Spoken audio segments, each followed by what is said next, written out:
സകലത്തിന്റെയും സൃഷ്ടാം പിതാവായ ദൈവത്തിന്റെയും കർത്താവായ യേശുക്രിസ്തുവിന്റെയും നാമത്തിൽ ഏവർക്കും സ്നേഹവന്ദനം.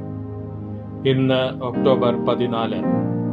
ഇന്ന് നമ്മൾ വായിക്കുന്ന ആദ്യത്തെ വായനാഭാഗം ദിനവൃത്താന്തം 2-ാം പുസ്തകം 3-4 അധ്യായങ്ങൾ. ദിനവൃത്താന്തം 2-ാം പുസ്തകം 3-ാം അധ്യായം 1-ാം വാക്യം മുതൽ. അനന്തരം ശലോമോൻ യെരുശലേമിൽ തന്റെ അപ്പനായ ദാവീദിന് യഹോവ പ്രത്യക്ഷനായ മോറിയ പർവ്വതത്തിൽ യെബൂസ്യനായ ഒർന്നാന്റെ കളത്തിങ്കൽ ദാവീദ് പട്ടം കൂട്ടിയിരുന്ന സ്ഥലത്ത് യഹോവയുടെ ആലയം പണിവാൻ തുടങ്ങി. തന്റെ വാഴ്ചയുടെ 4-ാം ആണ്ടിൽ 2-ാം മാസം 2-ാം തീയതിയായിരുന്നു അവൻ പണി തുടങ്ങിയത്. ദേവാലയം പണിയേണ്ടതിന് ശലോമോൻ ഇട്ട അടിസ്ഥാനത്തിന്റെ പരിമാണമോ മുമ്പിലത്തെ അളവിൻ പ്രകാരം അതിന്റെ നീളം 60 മുഴം, വീതി 20 മുഴം. മുൻഭാഗത്തുള്ള മണ്ഡപത്തിന് ആലയത്തിന്റെ വീതിക്കൊത്തവണ്ണം 20 മുഴം നീളവും 120 മുഴം ഉയരവും ഉണ്ടായിരുന്നു. അതിന്റെ അകം അവൻ തങ്കം കൊണ്ട് പൊതിഞ്ഞു. വലിയ ആലയത്തിന് അവൻ സരളമരം കൊണ്ട് മച്ചിട്ടു, അതിനെ തങ്കം കൊണ്ട് പൊതിഞ്ഞു. അതിന്മേൽ ഈന്തപ്പനയും ലതയും കൊത്തിച്ചു. അവൻ ഭംഗിക്കായിട്ട് ആലയത്തെ രത്നം കൊണ്ട് അലങ്കരിച്ചു. പൊന്നോ പർവ്വീയം പൊന്നായിരുന്നു. അവൻ ആലയവും തുലാങ്ങളും കാലുകളും ചുവരുകളും കതകുകളും പൊന്നുകൊണ്ട് പൊതിഞ്ഞു. ചുവരിന്മേൽ കെരൂബുകളെയും കൊത്തിച്ചു. അവൻ അതിവിശുദ്ധ മന്ദിരവും ഉണ്ടാക്കി. അതിന്റെ നീളം ആലയത്തിന്റെ വീതിക്കൊത്തവണ്ണം 20 മുഴവും വീതി 20 മുഴവും ആയിരുന്നു. അവൻ 600 താലന്ത് തങ്കം കൊണ്ട് അത് പൊതിഞ്ഞു. ആണികളുടെ തൂക്കം 50 ശേക്കെൽ പൊന്നായിരുന്നു. മാളിക മുറികളും അവൻ പൊന്നുകൊണ്ട് പൊതിഞ്ഞു. അതിവിശുദ്ധ മന്ദിരത്തിൽ അവൻ കൊത്തുപണിയായ 2 കെരൂബുകളെ ഉണ്ടാക്കി പൊന്നുകൊണ്ട് പൊതിഞ്ഞു. കെരൂബുകളുടെ ചിറകുകളുടെ നീളം 20 മുഴം. ഒന്നിന്റെ ഒരു ചിറക് ആലയത്തിന്റെ ചുവരോട് തൊടുന്നതായി 5 മുഴവും മറ്റേ ചിറക് മറ്റേ കെരൂബിന്റെ ചിറകോട് തൊടുന്നതായി 5 മുഴവും ആയിരുന്നു. മറ്റേ കെരൂബിന്റെ ഒരു ചിറക് ആലയത്തിന്റെ ചുവരോട് തൊടുന്നതായി 5 മുഴവും മറ്റേ ചിറക് മറ്റേ കെരൂബിന്റെ ചിറകോട് തൊടുന്നതായി 5 മുഴവും ആയിരുന്നു. ഈ കെരൂബുകളുടെ ചിറകുകൾ 20 മുഴം നീളത്തിൽ വിടർന്നിരുന്നു. അവ കാലൂന്നിയും മുഖം അകത്തോട്ട് തിരിഞ്ഞും നിന്നിരുന്നു. അവൻ നീലനൂൽ, ധൂമ്രനൂൽ, ചുവപ്പുനൂൽ, ചണനൂൽ എന്നിവ കൊണ്ട് തിരശീല ഉണ്ടാക്കി അതിന്മേൽ കെരൂബുകളെ നെയ്തുണ്ടാക്കി. അവൻ ആലയത്തിന്റെ മുമ്പിൽ 35 മുഴം ഉയരമുള്ള 2 സ്തംഭം ഉണ്ടാക്കി. അവയുടെ തലക്കിലുള്ള പോതികയ്ക്ക് 5 മുഴം ഉയരമുണ്ടായിരുന്നു. അന്തർമന്ദിരത്തിൽ ഉള്ളതുപോലെ മാലകളെ അവൻ ഉണ്ടാക്കി സ്തംഭങ്ങളുടെ തലക്കൽ വെച്ചു. 100 മാതളപ്പഴവും ഉണ്ടാക്കി മാലകളിൽ കോർത്തിട്ടു. അവൻ സ്തംഭങ്ങളെ മന്ദിരത്തിന്റെ മുമ്പിൽ ഒന്ന് വലത്തും മറ്റേത് ഇടത്തും നിർത്തി. വലത്തേതിന് യാഖീൻ എന്നും ഇടത്തേതിന് ബോവസ് എന്നും പേർ വിളിച്ചു. ദിനവൃത്താന്തം 2-ാം പുസ്തകം 4-ാം അധ്യായം 1-ാം വാക്യം മുതൽ. അവൻ താമ്രം കൊണ്ട് ഒരു യാഗപീഠമുണ്ടാക്കി. അതിന്റെ നീളം 20 മുഴവും വീതി 20 മുഴവും ഉയരം 10 മുഴവും ആയിരുന്നു. അവൻ ഒരു വാർപ്പ് കടലും ഉണ്ടാക്കി. അത് വൃത്താകാരമായിരുന്നു. അതിന് വക്കോട് വക്ക് 10 മുഴവും ഉയരം 5 മുഴവും ചുറ്റും 30 മുഴം നൂലളവും ഉണ്ടായിരുന്നു. അതിന് കീഴെ ചുറ്റിലും കുമിഴുകൾ മുഴത്തിന് 10 വീതം കടലിനെ ചുറ്റിയിരുന്നു. അത് വാർത്തപ്പോൾ തന്നെ കുമിഴുകളും 2 നിരയായി വാർത്തുണ്ടാക്കിയിരുന്നു. അത് 12 കാളയുടെ പുറത്ത് വെച്ചിരുന്നു. 3 വടക്കോട്ടും 3 പടിഞ്ഞാറോട്ടും 3 തെക്കോട്ടും 3 കിഴക്കോട്ടും തിരിഞ്ഞിരുന്നു. കടൽ അവയുടെ പുറത്ത് വെച്ചിരുന്നു. അവയുടെ പൃഷ്ഠഭാഗമൊക്കെയും അകത്തോട്ട് ആയിരുന്നു. അതിന്റെ കനം 4 അങ്കുലവും അതിന്റെ വക്ക് പാനപാത്രത്തിന്റെ വക്ക് പോലെയും വിടർന്ന താമരപ്പൂ പോലെയും ആയിരുന്നു. അതിൽ 3000 ബത്ത് വെള്ളം കൊള്ളും. അവൻ 10 തൊട്ടിയും ഉണ്ടാക്കി. കഴുകുന്ന ആവശ്യത്തിലേക്ക് 5 വലത്ത് ഭാഗത്തും 5 ഇടത്ത് ഭാഗത്തും വെച്ചു. ഹോമയാഗത്തിനുള്ള സാധനങ്ങളെ അവർ അവയിൽ കഴുകും. കടലോ പുരോഹിതന്മാർക്ക് കഴുകുവാനുള്ളതായിരുന്നു. അവൻ പൊന്നുകൊണ്ട് 10 വിളക്കും അവയെക്കുറിച്ചുള്ള വിധിപ്രകാരം ഉണ്ടാക്കി. മന്ദിരത്തിൽ വലത്ത് ഭാഗത്ത് 5ഉം ഇടത്ത് ഭാഗത്ത് 5ഉമായി വെച്ചു. അവൻ 10 മേശയും ഉണ്ടാക്കി. മന്ദിരത്തിൽ വലത്ത് ഭാഗത്ത് 5ഉം ഇടത്ത് ഭാഗത്ത് 5ഉമായി വെച്ചു. അവൻ പൊന്നുകൊണ്ട് 100 കലശവും ഉണ്ടാക്കി. അവൻ പുരോഹിതന്മാരുടെ പ്രാകാരവും വലിയ പ്രാകാരവും പ്രാകാരത്തിന് വാതിലുകളും ഉണ്ടാക്കി കതക് താമ്രം കൊണ്ട് പൊതിഞ്ഞു. അവൻ കടലിനെ വലത്ത് ഭാഗത്ത് തെക്ക് കിഴക്കായിട്ട് വെച്ചു. ഹൂരാം കലങ്ങളും ചട്ടുകങ്ങളും കലശങ്ങളും ഉണ്ടാക്കി. ഇങ്ങനെ ഹൂരാം ദേവാലയത്തിൽ ശലോമോൻ രാജാവിനു വേണ്ടി ചെയ്ത പണി തീർത്തു. സ്തംഭങ്ങൾ, 2 സ്തംഭങ്ങളുടെ തലക്കിലുള്ള ഗോളാകാരമായ പോതികകൾ, സ്തംഭങ്ങളുടെ തലക്കിലുള്ള പോതികളുടെ ഗോളങ്ങളെ മൂടുവാൻ 2 വലപ്പണി, സ്തംഭങ്ങളുടെ തലക്കലുള്ള പോതികളുടെ 2 ഗോളങ്ങളെ മൂടുന്ന ഓരോ വലപ്പണിയിൽ ഈ 2 നിര മാതളപ്പഴമായി 2 വലപ്പണിയിലും കൂടെ 400 മാതളപ്പഴം, പീഠങ്ങൾ, പീഠങ്ങളുടെ മേൽ തൊട്ടികൾ, കടൽ, അതിനു കീഴെ 12 കാള, കലങ്ങൾ, ചട്ടുകങ്ങൾ, മുൾക്കൊളുത്തുകൾ എന്നീ ഉപകരണങ്ങളൊക്കെയും ഹൂരാമാബി മിനുക്കിയ താമ്രം കൊണ്ട് യഹോവയുടെ ആലയത്തിനു വേണ്ടി ശലോമോൻ രാജാവിന് ഉണ്ടാക്കിക്കൊടുത്തു. യോർദാൻ സമഭൂമിയിൽ സൂക്കോത്തിനും സെരേദാഥയ്ക്കും മധ്യേ കളിമണ്ണുള്ള നിലത്ത് വെച്ച് രാജാവ് അവയെ വാർപ്പിച്ചു. ഇങ്ങനെ ശലോമോൻ ഈ ഉപകരണങ്ങളൊക്കെയും ധാരാളമായി ഉണ്ടാക്കി. താമ്രത്തിന്റെ തൂക്കത്തിന് നിശ്ചയമില്ലായിരുന്നു. ശലോമോൻ ദേവാലയത്തിലെ ഉപകരണങ്ങളൊക്കെയും പൊന്നുകൊണ്ടുള്ള പീഠവും കാഴ്ചയപ്പം വെക്കുന്ന മേശകളും അന്തർമന്ദിരത്തിന് മുമ്പാകെ നിയമപ്രകാരം കത്തേണ്ടതിന് നിർമ്മലമായ തങ്കം കൊണ്ടുള്ള നിലവിളക്കും ദീപങ്ങളും പൊന്നുകൊണ്ട് സാക്ഷാൽ നിർമ്മലമായ തങ്കം കൊണ്ട് തന്നെ പുഷ്പങ്ങളും ദീപങ്ങളും ചവണങ്ങളും തങ്കം കൊണ്ട് കത്രികകളും കലശങ്ങളും തവികളും തീച്ചട്ടികളും ഉണ്ടാക്കി. ആലയത്തിന്റെ വാതിലുകൾ അതിവിശുദ്ധ മന്ദിരത്തിലേക്കുള്ള അകത്തെ കതകുകളും മന്ദിരമായ ആലയത്തിന്റെ കതകുകളും പൊന്നുകൊണ്ട് ആയിരുന്നു. ഇന്ന് നമ്മൾ വായിക്കുന്ന രണ്ടാമത്തെ വായനാഭാഗം യെഹെസ്കേൽ പ്രവാചകന്റെ പുസ്തകം 40-ാം അധ്യായം.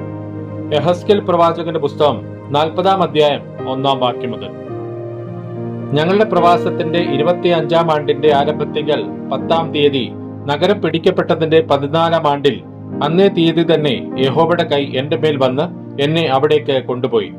ദിവ്യ ദർശനങ്ങളിൽ അവൻ എന്നെ ഇസ്രായേൽ ദേശത്ത് കൊണ്ടുചെന്ന് ഏറ്റവും ഉയർന്ന ഒരു പർവ്വതത്തിന്മേൽ നിർത്തി. അതിന്മേൽ തെക്ക് മാറി ഒരു നഗരത്തിന്റെ രൂപം പോലെ ഒന്ന് കാണുവാനുണ്ടായിരുന്നു. അവൻ എന്നെ അവിടെ കൊണ്ടുചെന്നു. അവിടെ ഒരു പുരുഷൻ ഉണ്ടായിരുന്നു. അവൻ കാഴ്ചയ്ക്ക് താമ്രം പോലെ ആയിരുന്നു. അവന്റെ കയ്യിൽ ഒരു ചണച്ചരടും അളവ് ദണ്ഡും ഉണ്ടായിരുന്നു. അവൻ പടിവാതിൽക്കൽ നിന്നു.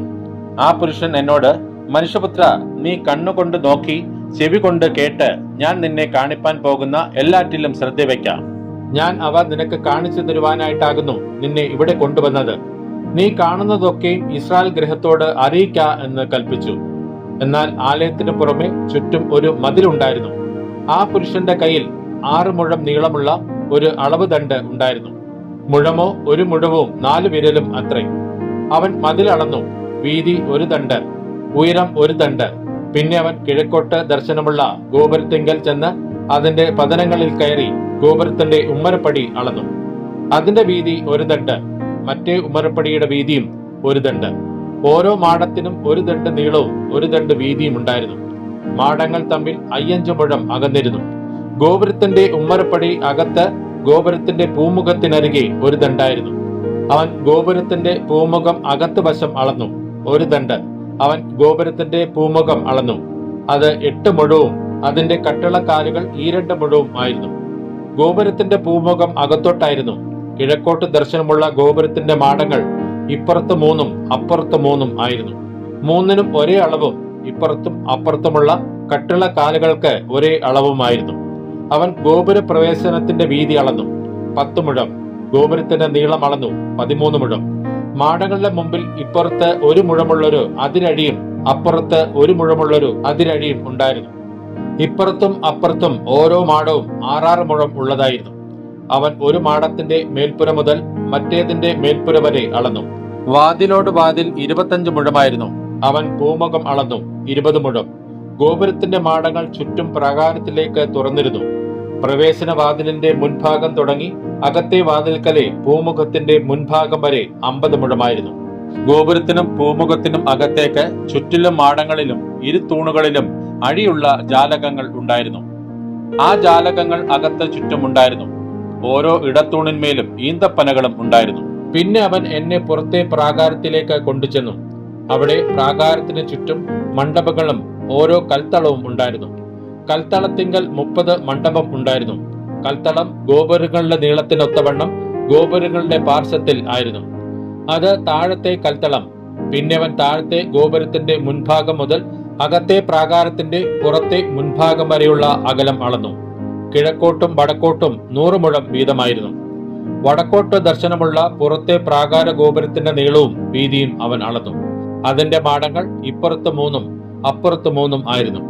അതിന്റെ ഇടത്തൂണുകളും പൂമുഖവും ഒന്നാമത്തെ ഗോപുരത്തിന്റെ അളവ് പോലെ ആയിരുന്നു. അതിന്റെ നീളം 50 മുഴവും വീതി 25 മുഴവുമായിരുന്നു. അതിന്റെ ജാലകങ്ങളും പൂമുഖവും ഈന്തപ്പനകളും കിഴക്കോട്ട് ദർശനമുള്ള ഗോപുരത്തിന്റെ അളവ് പോലെ ആയിരുന്നു. 7 പതനത്താൽ അതിലേക്ക് കയറാം. അതിന്റെ പൂമുഖം അതിന്റെ അകത്ത് ഭാഗത്തായിരുന്നു. അകത്തെ പ്രാകാരത്തിന് വടക്കോട്ടും കിഴക്കോട്ടുമുള്ള ഗോപുരത്തിന് നേരെ ഒരു ഗോപുരമുണ്ടായിരുന്നു. ഒരു ഗോപുരം മുതൽ മറ്റേ ഗോപുരം വരെ അവൻ അളന്നു 100 മുഴം. പിന്നെ അവൻ എന്നെ തെക്കോട്ട് കൊണ്ടുചെന്നു. തെക്കോട്ട് ഒരു ഗോപുരം, അതിന്റെ ഇടത്തൂണുകളും പൂമുഖവും അവൻ ഈ അളവ് പോലെ തന്നെ അളന്നു. ആ ജാലകങ്ങൾ പോലെ ഇതിനും അതിന്റെ പൂമുഖത്തിനും ചുറ്റും ജാലകങ്ങൾ ഉണ്ടായിരുന്നു. നീളം 50 മുഴവും വീതി 25 മുഴവും ആയിരുന്നു. അതിലേക്ക് കയറുവാൻ 7 പതനം ഉണ്ടായിരുന്നു. അതിന്റെ പൂമുഖം അതിന്റെ അകത്ത് ഭാഗത്തായിരുന്നു. അതിന് അതിന്റെ ഇടത്തൂണുകളിന്മേൽ ഈന്തപ്പനകൾ ഇപ്പുറത്തൊന്നും അപ്പുറത്തൊന്നും ഉണ്ടായിരുന്നു. അകത്തെ പ്രാകാരത്തിന് തെക്കോട്ട് ഒരു ഗോപുരം ഉണ്ടായിരുന്നു. തെക്കോട്ട് ഒരു ഗോപുരം മുതൽ മറ്റേ ഗോപുരം വരെ അവൻ അളന്നു 100 മുഴം. പിന്നെ അവൻ തെക്കേ ഗോപുരത്തിൽ കൂടി എന്നെ അകത്തെ പ്രാകാരത്തിൽ കൊണ്ടുചെന്നു. അവൻ തെക്കേ ഗോപുരവും ഈ അളവ് പോലെ തന്നെ അളന്നു. അതിന്റെ മാടകളും ഇടത്തൂടുകളും പൂമുഖവും ഈ അളവ് പോലെ തന്നെയായിരുന്നു. അതിനും അതിന്റെ പൂമുഖത്തിനും ചുറ്റും ജാലകങ്ങൾ ഉണ്ടായിരുന്നു. അത് 50 മുഴം നീളവും 25 മുഴം വീതിയും ഉള്ളതായിരുന്നു. പൂമുഖങ്ങൾ ചുറ്റും 25 മുഴം നീളവും 5 മുഴം വീതിയും ഉള്ളവയായിരുന്നു. അതിന്റെ പൂമുഖം പുറത്തെ പ്രാകാരത്തിന്റെ നേരെയായിരുന്നു. അതിന്റെ ഇടത്തൂണുകളിന്മേൽ ഈന്തപ്പനകൾ ഉണ്ടായിരുന്നു. അതിലേക്ക് കയറുവാൻ 8 പതനം ഉണ്ടായിരുന്നു. പിന്നെ അവൻ എന്നെ കിഴക്ക് അകത്തെ പ്രാകാരത്തിലേക്ക് കൊണ്ടുചെന്നു.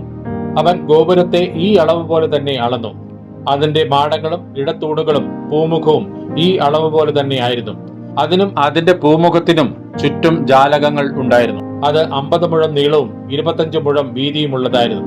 അതിന്റെ പൂമുഖം പുറത്തെ പ്രാകാരത്തിന് നേരെയായിരുന്നു. അതിന്റെ ഇടത്തൂണുകളിന്മേൽ ഇപ്പുറത്തും അപ്പുറത്തും ഈന്തപ്പനകൾ ഉണ്ടായിരുന്നു. അതിലേക്ക് കയറുവാൻ 8 പതനം ഉണ്ടായിരുന്നു. പിന്നെ അവൻ എന്നെ വടക്കേ ഗോപുരത്തിലേക്ക് കൊണ്ടുചെന്ന് ഈ അളവ് പോലെ തന്നെ അതും അളന്നു. അവൻ അതിന്റെ മാടങ്ങളും ഇടത്തൂണുകളും പൂമുഖവും അളന്നു. ചുറ്റും അതിന് ജാലകങ്ങൾ ഉണ്ടായിരുന്നു. അതിന്റെ നീളം 50 മുഴവും വീതി 25 മുഴവും ആയിരുന്നു.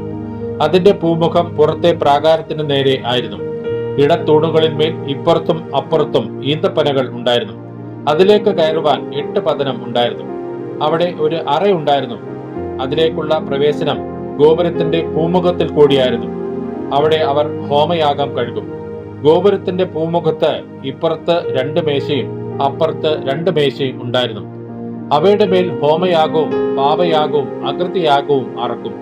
ഗോപുര പ്രവേശനത്തിങ്കൽ കയറുമ്പോൾ പുറമെ വടക്ക് വശത്ത് 2 മേശയും പൂമുഖത്തിന്റെ മറുവശത്ത് 2 മേശയും ഉണ്ടായിരുന്നു.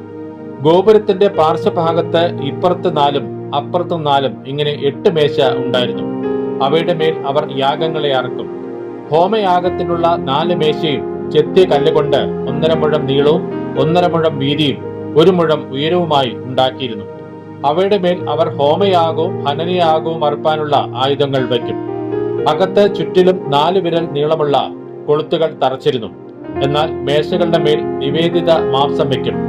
അകത്തെ ഗോപുരത്തിന് പുറത്ത് അകത്തെ പ്രാകാരത്തിൽ തന്നെ 2 മണ്ഡപം ഉണ്ടായിരുന്നു. ഒന്ന് വടക്കേ ഗോപുരത്തിന്റെ പാർശ്വത്ത് തെക്കോട്ട് ദർശനമുള്ളതായിരുന്നു. മറ്റേത് തെക്കേ ഗോപുരത്തിന്റെ പാർശ്വത്ത് വടക്കോട്ട് ദർശനമുള്ളതായിരുന്നു. അവൻ എന്നോട് കൽപ്പിച്ചത്, തെക്കോട്ട് ദർശനമുള്ള ഈ മണ്ഡപം ആലയത്തിന്റെ വിചാരകരായ പുരോഹിതന്മാർക്കുള്ളത്.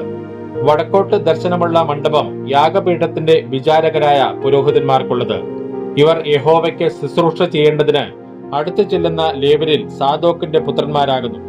അവൻ പ്രാകാരത്തെ അളന്നു. അത് 100 മുഴം നീളവും 100 മുഴം വീതിയും ഇങ്ങനെ ചതുരശ്രമായിരുന്നു. യാഗപീഠമോ ആലയത്തിന്റെ മുൻവശത്തായിരുന്നു. പിന്നെ അവൻ എന്നെ ആലയത്തിന്റെ പൂമുഖത്ത് കൊണ്ടുചെന്നു. അവൻ പൂമുഖത്തിന്റെ മുറിച്ചുവർ അളന്നു. ഇപ്പുറത്തുള്ളത് 5 മുഴം അപ്പുറത്തുള്ളത് 5 മുഴം. മുറിച്ചുവരിന്റെ വീതിയോ ഇപ്പുറത്ത് 3 മുഴവും അപ്പുറത്ത് 3 മുഴവും ആയിരുന്നു. പൂമുഖത്തിന്റെ നീളം 20 മുഴം, വീതി 12 മുഴം. അതിലേക്ക് കയറുവാനുള്ള പതനം 10. മുറിച്ചുവരുകൾക്കരികെ ഇപ്പുറത്ത് ഒന്നും അപ്പുറത്തൊന്നുമായി തൂണുകൾ ഉണ്ടായിരുന്നു. ഇന്ന് നമ്മൾ വായിക്കുന്ന 3-ാമത്തെ വായനാഭാഗം യോഹന്നാൻ എഴുതിയ സുവിശേഷം 6-ാം അധ്യായം. യോഹന്നാൻ എഴുതിയ സുവിശേഷം 6-ാം അധ്യായം 1-ാം വാക്യം മുതൽ. അനന്തരം യേശു തിബരിയാസ് എന്ന ഗലീല കടലിലെ അക്കരയ്ക്ക് പോയി. അവൻ രോഗികളിൽ ചെയ്യുന്ന അടയാളങ്ങളെ കണ്ടിട്ട് ഒരു വലിയ പുരുഷാരം അവന്റെ പിന്നാലെ ചെന്നു. യേശു മലയിൽ കയറി ശിഷ്യന്മാരോടുകൂടെ അവിടെ ഇരുന്നു. യഹൂദന്മാരുടെ പെസഹ പെരുന്നാൾ അടുത്തിരുന്നു. യേശു വലിയൊരു പുരുഷാരം തന്റെ അടുക്കൽ വരുന്നത് കണ്ടിട്ട് ഫിലിപ്പോസിനോട്, ഇവർക്ക് തിന്നുവാൻ നാം എവിടെ നിന്ന് അപ്പം വാങ്ങും എന്ന് ചോദിച്ചു. ഇത് അവനെ പരീക്ഷിപ്പാൻ അത്രേ ചോദിച്ചത്. താൻ എന്ത് ചെയ്യുവാൻ പോകുന്നുവെന്ന് താൻ അറിഞ്ഞിരുന്നു. ഫിലിപ്പോസ് അവനോട്, ഓരോരുത്തന് അല്പം അല്പം ലഭിക്കേണ്ടതിന് 200 പണത്തിന് അപ്പം മതിയാകയില്ല എന്ന് ഉത്തരം പറഞ്ഞു. ശിഷ്യന്മാരിൽ ഒരുത്തനായ ശിമോൻ പത്രോസിന്റെ സഹോദരനായ അന്ത്രയാസ് അവനോട്, ഇവിടെ ഒരു ബാലകനുണ്ട്, അവന്റെ പക്കൽ 5 യവത്തപ്പവും 2 മീനുമുണ്ട്, എങ്കിലും ഇത്ര പേർക്ക് അത് എന്തുള്ളൂ എന്ന് പറഞ്ഞു. ആളുകളെ ഇരുത്തുവിൻ എന്ന് യേശു പറഞ്ഞു. ആ സ്ഥലത്ത് വളരെ പുല്ലുണ്ടായിരുന്നു. 5000-ഓളം പുരുഷന്മാർ ഇരുന്നു. പിന്നെ യേശു അപ്പം എടുത്ത് വാഴ്ത്തി ഇരുന്നവർക്ക് പങ്കിട്ടു കൊടുത്തു. അങ്ങനെ തന്നെ മീനും വേണ്ടുന്നിടത്തോളം കൊടുത്തു. അവർക്ക് തൃപ്തിയായ ശേഷം അവൻ ശിഷ്യന്മാരോട്, ശേഷിച്ച കഷ്ണം ഒന്നും നഷ്ടമാക്കാതെ ശേഖരിപ്പിൻ എന്ന് പറഞ്ഞു. 5 യവത്തപ്പത്തിൽ നിന്ന് ശേഷിച്ച കഷ്ണം അവർ ശേഖരിച്ച് 12 കുട്ട നിറച്ചെടുത്തു. അവൻ ചെയ്ത അടയാളം ആളുകൾ കണ്ടിട്ട്, ലോകത്തിലേക്ക് വരുവാനുള്ള പ്രവാചകൻ ഇവനാകുന്നു സത്യം എന്ന് പറഞ്ഞു. അവർ വന്ന് തന്നെ പിടിച്ച് രാജാവാക്കുവാൻ ഭാവിക്കുന്നു എന്ന് യേശു അറിഞ്ഞിട്ട് പിന്നെയും തനിച്ച് മലയിലേക്ക് വാങ്ങിപ്പോയി. സന്ധ്യയായപ്പോൾ ശിഷ്യന്മാർ കടൽപ്പുറത്തേക്ക് ഇറങ്ങി പടക് കയറി കടലക്കരെ കവർന്നഹൂമിലേക്ക് യാത്രയായി. ഇരുട്ടായ ശേഷവും യേശു അവരുടെ അടുക്കൽ വന്നിരുന്നില്ല. കൊടുങ്കാറ്റ് അടിക്കയാൽ കടൽ കോപിച്ചു. അവർ 4-5 നാഴിക ദൂരത്തോളം വലിച്ച ശേഷം യേശു കടലിന്മേൽ നടന്ന് പടകിനോട് സമീപിക്കുന്നത് കണ്ട് പേടിച്ചു. അവൻ അവരോട്, ഞാനാകുന്നു, പേടിക്കണ്ട എന്ന് പറഞ്ഞു. അവർ അവനെ പടകിൽ കയറ്റുവാൻ ഇച്ഛിച്ചു. ഉടനെ പടക് അവർ പോകുന്ന ദേശത്ത് എത്തിപ്പോയി. പിറ്റേന്നാൾ കടൽക്കരയിൽ നിന്ന് പുരുഷാരം ഒരു പടകല്ലാതെ അവിടെ വേറെ ഇല്ലായിരുന്നുവെന്നും യേശു ശിഷ്യന്മാരോടുകൂടെ പടകിൽ കയറാതെ ശിഷ്യന്മാർ മാത്രം പോയിരുന്നു എന്നും ഗ്രഹിച്ചു. എന്നാൽ കർത്താവ് വാഴ്ത്തിയിട്ട് അവർ അപ്പം തിന്ന സ്ഥലത്തിനരികെ തിബരിയാസിൽ നിന്ന് ചെറുപടകുകൾ എത്തിയിരുന്നു. യേശു അവിടെയില്ല, ശിഷ്യന്മാരുമില്ല എന്ന് പുരുഷാരം കണ്ടപ്പോൾ തങ്ങളും പടക് കയറി യേശുവിനെ തിരഞ്ഞ് കവർന്നഹൂമിൽ എത്തി. കടലക്കരെ അവനെ കണ്ടെത്തിയപ്പോൾ, റബ്ബി, നീ എപ്പോൾ ഇവിടെ വന്നു എന്ന് ചോദിച്ചു. അതിന് യേശു, ആമേൻ ആമേൻ, ഞാൻ നിങ്ങളോട് പറയുന്നു, നിങ്ങൾ അടയാളം കണ്ടതുകൊണ്ടല്ല, അപ്പം തിന്ന് തൃപ്തരായത് കൊണ്ടത്രേ എന്നെ അന്വേഷിക്കുന്നത്. നശിച്ചു പോകുന്ന ആഹാരത്തിനായിട്ടല്ല, നിത്യജീവങ്കിലേക്ക് നിലനിൽക്കുന്ന ആഹാരത്തിനായിട്ട് തന്നെ പ്രവർത്തിപ്പിൻ. അത് മനുഷ്യപുത്രൻ നിങ്ങൾക്ക് തരും. അവനെ പിതാവായ ദൈവം മുദ്രയിട്ടിരിക്കുന്നു എന്ന് ഉത്തരം പറഞ്ഞു. അവർ അവനോട്, ദൈവത്തിന് പ്രസാദമുള്ള പ്രവൃത്തികളെ പ്രവർത്തിക്കേണ്ടതിന് ഞങ്ങൾ എന്ത് ചെയ്യണം എന്ന് ചോദിച്ചു. യേശു അവരോട്, ദൈവത്തിന് പ്രസാദമുള്ള പ്രവൃത്തി അവൻ അയച്ചവനിൽ നിങ്ങൾ വിശ്വസിക്കുന്നത് അത്രേ എന്ന് ഉത്തരം പറഞ്ഞു. അവർ അവനോട്, ഞങ്ങൾ കണ്ട് നിന്നെ വിശ്വസിക്കേണ്ടതിന് നീ എന്ത് അടയാളം ചെയ്യുന്നു, എന്ത് പ്രവർത്തിക്കുന്നു?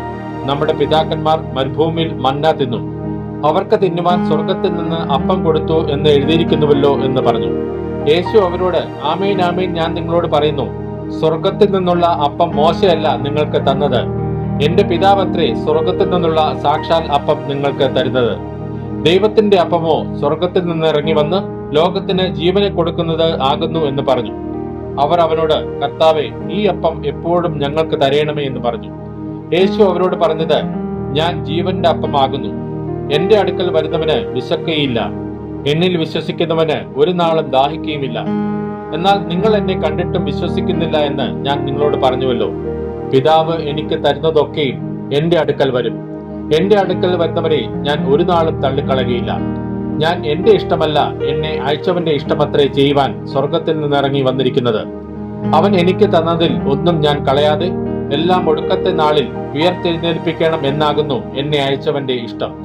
പുത്രനെ നോക്കിക്കൊണ്ട് അവനിൽ വിശ്വസിക്കുന്ന ഏവനും നിത്യജീവൻ ഉണ്ടാകണമെന്നാകുന്നു എന്റെ പിതാവിന്റെ ഇഷ്ടം. ഞാൻ അവനെ ഒടുക്കത്തെ നാളിൽ ഉയർത്തെഴുന്നേൽപ്പിക്കും. ഞാൻ സ്വർഗത്തിൽ നിന്ന് ഇറങ്ങി വന്ന അപ്പം എന്ന് അവൻ പറഞ്ഞതിനാൽ യഹൂദന്മാർ അവനെക്കുറിച്ച് പിറുപിറുത്തു. ഇവൻ യോസേഫിന്റെ പുത്രനായ യേശുവല്ലയോ? അവന്റെ അപ്പനെയും അമ്മയും നാം അറിയുന്നുവല്ലോ. പിന്നെ ഞാൻ സ്വർഗത്തിൽ നിന്ന് ഇറങ്ങി വന്നു എന്ന് അവൻ പറയുന്നത് എങ്ങനെയെന്ന് അവർ പറഞ്ഞു. യേശു അവരോട് ഉത്തരം പറഞ്ഞത്, നിങ്ങൾ തമ്മിൽ തമ്മിൽ പിറുപിറുക്കേണ്ട. എന്നെ അയച്ച പിതാവ് ആകർഷിച്ചിട്ടല്ലാതെ ആർക്കും എന്റെ അടുക്കൽ വരുവാൻ കഴിയുകയില്ല.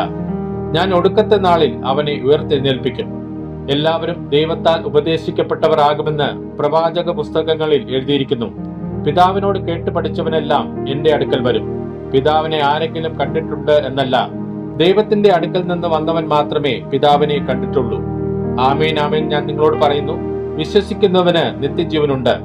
ഞാൻ ജീവന്റെ അപ്പമാകുന്നു. നിങ്ങളുടെ പിതാക്കന്മാർ മരുഭൂമിയിൽ മന്ന തിന്നിട്ടും മരിച്ചുവല്ലോ. ഇതോ തിന്നുന്നവൻ മരിക്കാതിരിക്കേണ്ടതിന് സ്വർഗത്തിൽ നിന്ന് ഇറങ്ങുന്ന അപ്പമാകുന്നു. സ്വർഗത്തിൽ നിന്ന് ഇറങ്ങിയ ജീവനുള്ള അപ്പം ഞാനാകുന്നു. ഈ അപ്പം തിന്നുന്നവനെല്ലാം എന്നേക്കും ജീവിക്കും. ഞാൻ കൊടുപ്പാനിരിക്കുന്ന അപ്പമോ ലോകത്തിന്റെ ജീവന് വേണ്ടി ഞാൻ കൊടുക്കുന്ന എന്റെ മാംസമാകുന്നു. ആകയാൽ യഹൂദന്മാർ നമുക്ക് തന്റെ മാംസം തിന്നേണ്ടതിന് തരുവാൻ ഇവന് എങ്ങനെ കഴിയും എന്ന് പറഞ്ഞ് തമ്മിൽ വാദിച്ചു.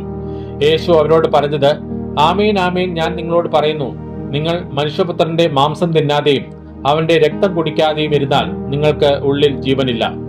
എന്റെ മാംസം തിന്നുകയും എന്റെ രക്തം കുടിക്കുകയും ചെയ്യുന്നവന് നിത്യജീവനുണ്ട്.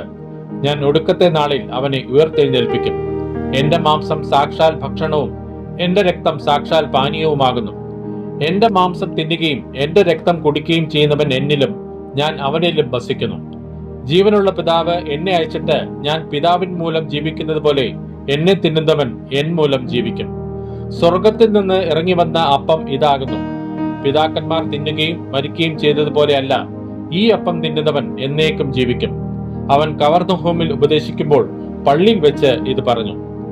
അവന്റെ ശിഷ്യന്മാർ പലരും അത് കേട്ടിട്ട്, ഇത് കഠിനവാക്ക്, ഇത് ആർക്ക് കേൾപ്പാൻ കഴിയും എന്ന് പറഞ്ഞു. ശിഷ്യന്മാർ അതിനെ ചൊല്ലി പിറുപിറുക്കുന്നത് യേശു തന്നിൽ തന്നെ അറിഞ്ഞ് അവരോട്, ഇത് നിങ്ങൾക്ക് ഇടർച്ചയാകുന്നുവോ? മനുഷ്യപുത്രൻ മുമ്പേ ഇരുന്നിടത്തേക്ക് കയറിപ്പോകുന്നത് നിങ്ങൾ കണ്ടാലോ? ജീവിപ്പിക്കുന്നത് ആത്മാവാകുന്നു, മാംസം ഒന്നിനും ഉപകരിക്കുന്നില്ല. ഞാൻ നിങ്ങളോട് സംസാരിച്ച വചനങ്ങൾ ആത്മാവും ജീവനുമാകുന്നു. എങ്കിലും വിശ്വസിക്കാത്തവർ നിങ്ങളുടെ ഇടയിൽ ഉണ്ട് എന്ന് പറഞ്ഞു. വിശ്വസിക്കാത്തവർ ഇന്നവർ എന്നും തന്നെ കാണിച്ചു കൊടുക്കുന്നവൻ ഇന്നവൻ എന്നും യേശു ആദ്യം മുതൽ അറിഞ്ഞിരുന്നു.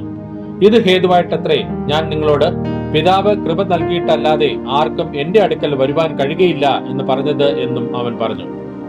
അന്നു മുതൽ അവന്റെ ശിഷ്യന്മാരിൽ പലരും പിൻവാങ്ങിപ്പോയി, പിന്നെ അവനോടുകൂടെ സഞ്ചരിച്ചില്ല. ആകയാൽ യേശു 12 നിങ്ങൾക്കും പൊയ്ക്കൊള്ളുവാൻ മനസ്സുണ്ടോ എന്ന് ചോദിച്ചു.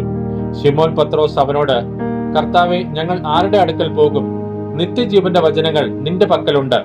നീ ദൈവത്തിന്റെ പരിശുദ്ധനെന്ന് ഞങ്ങൾ വിശ്വസിച്ചും അറിഞ്ഞുമിരിക്കുന്നു എന്ന് ഉത്തരം പറഞ്ഞു. നിങ്ങളെ 12 പേരെ ഞാൻ തിരഞ്ഞെടുത്തില്ലയോ? എങ്കിലും നിങ്ങളിൽ ഒരുത്തൻ ഒരു പിശാചാകുന്നു എന്ന് ഉത്തരം പറഞ്ഞു. ഇത് അവൻ ശിമോൻ ഇസ്കറിയോത്താവിന്റെ മകനായ യൂദയെക്കുറിച്ച് പറഞ്ഞു. ഇവൻ 12 ഒരുത്തനെങ്കിലും അവനെ കാണിച്ചു കൊടുപ്പാനുള്ളവൻ ആയിരുന്നു. ഇന്ന് നമ്മൾ വായിച്ചു കേട്ട ഈ വേദഭാഗങ്ങളാൽ പിതാവായ ദൈവത്തിൽ നിന്നും കർത്താവായ ക്രിസ്തുയേശുവിൽ നിന്നും ഏവർക്കും കൃപയും കനിവും സമാധാനവും ഉണ്ടാകട്ടെ. ആമേൻ.